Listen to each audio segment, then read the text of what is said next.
Hello everyone, তো চলে এসেছি একটা নতুন রেসিপি নিয়ে, চাল কুমড়োর পকোড়া। তো এটা করতে কি কি লাগবে? চাল কুমড়ো, পোস্ত, সর্ষে আর নারকোল।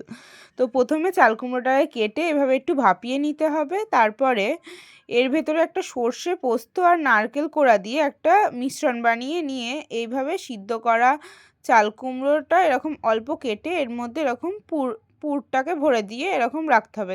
ভিডিওতে দেখাই যাচ্ছে যেভাবে। তারপরে এই বানানো পকোড়াগুলোকে একটা বেসনের ব্যাটার বানাতে হবে।